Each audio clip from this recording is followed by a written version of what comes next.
internet hoje é uma ferramenta muito útil para o dia a dia da gente, né? Vem transformando nos últimos 5 anos os aplicativos, a massificação dos smartphones, né? Então a gente tem comportamentos de interação do ser humano com as mídias, com a internet, com os smartphones, é saudável, que é esse de buscar alguma coisa no Google para leitura, aprendizado, uso no aplicativo como o Uber, como o iFood, como outros aplicativos que nos ajudam no dia a dia, tá?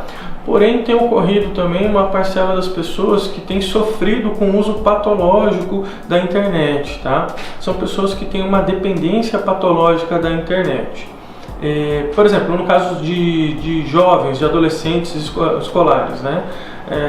Eles ficam num uso muito intenso à noite, não conseguem dormir bem, tem uma privação do sono, tem que acordar cedo no dia seguinte para ir para a escola, não conseguem ter um rendimento bom e na própria sala de aula muitas vezes eles se dispersam, né?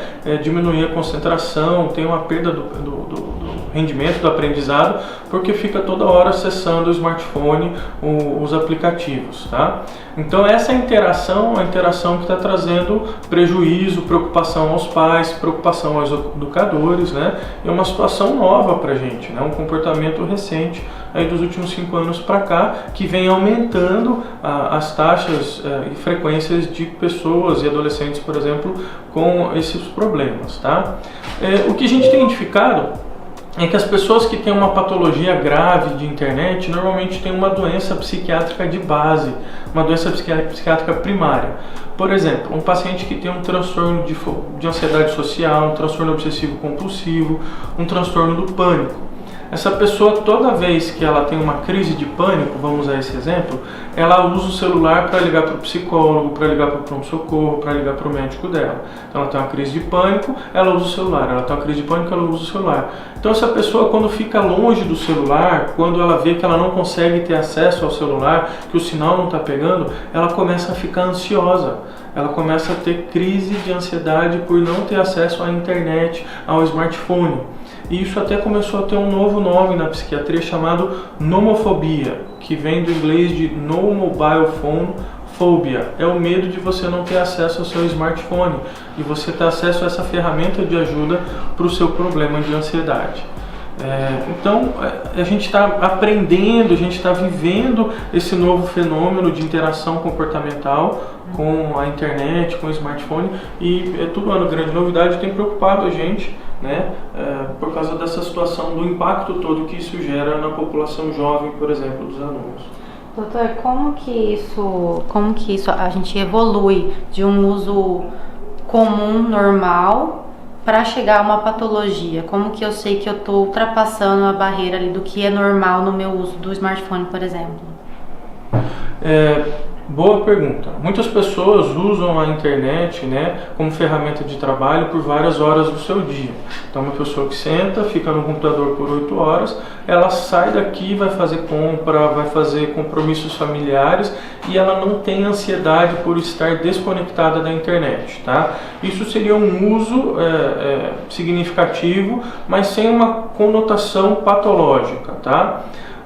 A gente começa a perceber que o paciente está tendo algum problema com a internet ou a dependência da internet quando começam-se a apresentar esses sintomas de nomofobia, ansiedade pela falta do celular, ansiedade pela falta de sinal do celular, né? Sintomas como agitação, taquicardia, falta de ar, sudorese, inquietação, tá? Sintomas físicos e psicológicos de ansiedade na ausência do celular dão uma grande pista de que essa pessoa está com algum problema mais grave.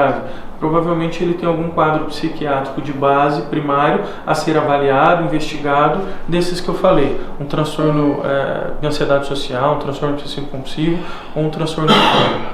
Tá?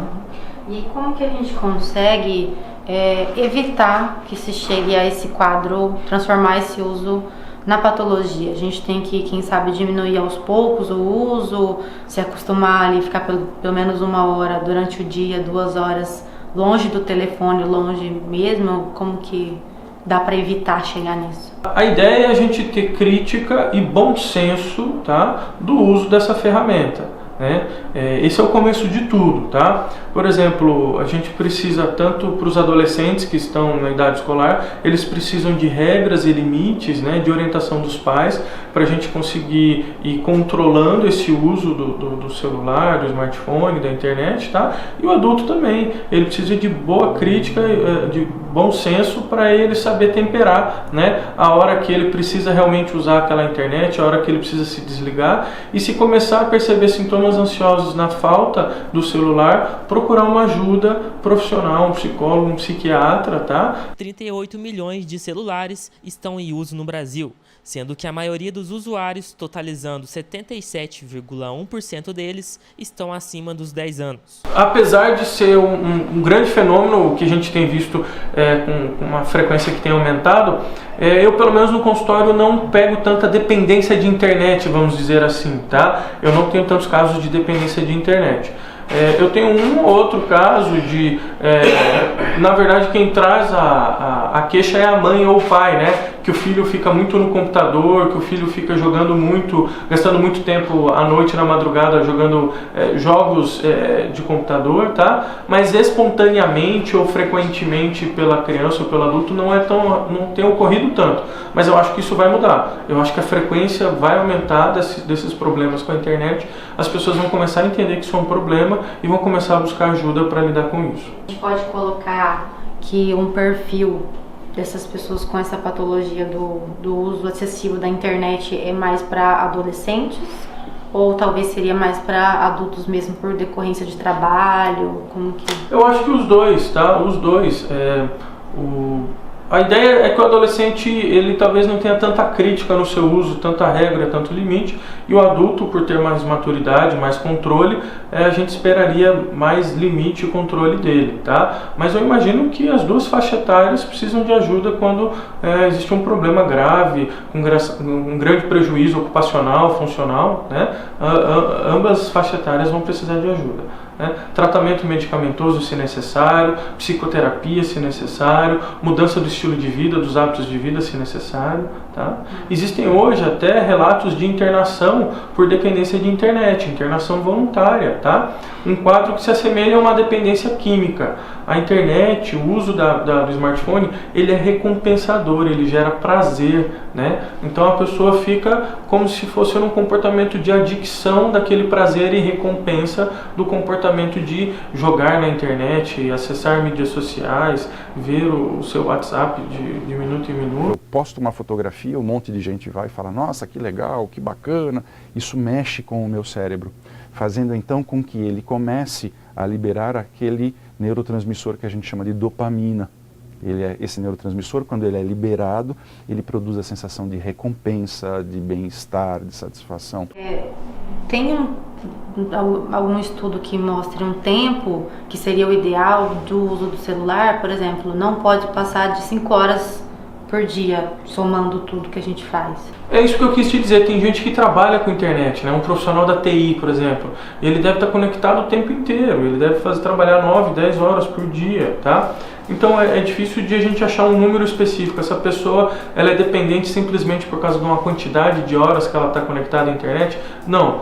A dependência vem se ela tem sintomas de ansiedade na ausência e se isso vem acompanhado de alguma doença primária. Mas se ele fica 10, 12 horas no computador, ele sai dali e ele consegue passar um final de semana na praia, um final de semana aqui no interior de Mato Grosso, sem a internet, sem ter sintomas físicos ou prejudiciais de ansiedade, ele não tem necessariamente essa doença, entendeu? Apesar de ter ficado altas horas conectado com a internet.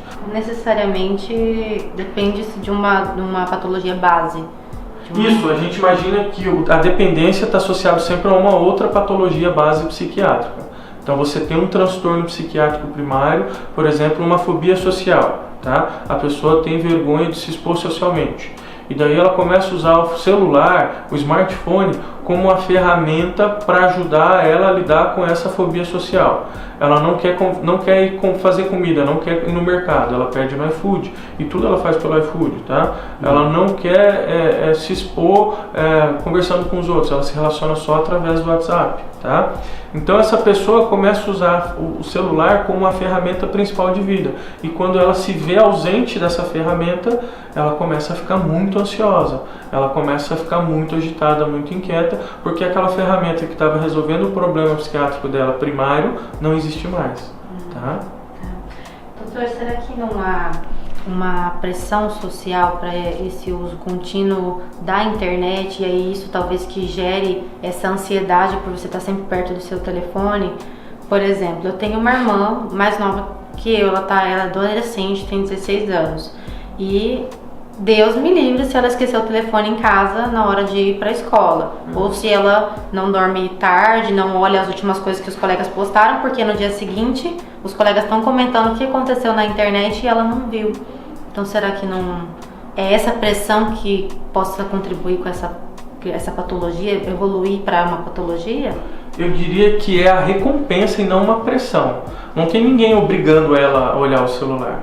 O que tem é ela querendo ver, porque é recompensador e prazeroso estar inserida socialmente e estar atualizada de tudo que está ocorrendo. Então é o prazer, o desejo, a recompensa pelo acesso à informação rápida, pela interação social rápida, né? Por todo esse prazer e recompensa que a ferramenta usa. Mas não está você obrigando ela, não está a sua mãe obrigando ela, não está o padre obrigando ela, não está o professor obrigando ela. Então eu não chamaria isso de pressão da sociedade obrigando ela a usar o celular. Não é a opinião de todo mundo de que ela deve usar o celular, tá? Ela usa porque é recompensador, porque é gostoso, porque é prazeroso. Tá? Então é isso que força ela a ficar tão conectada. E sim, se sua irmã fica ansiosa quando ela não está com o celular, aí ela está dando sinais de que ela tenha nomofobia, tá? A ansiedade pela ausência do smartphone, a ansiedade por não estar conectada. Consegui te explicar?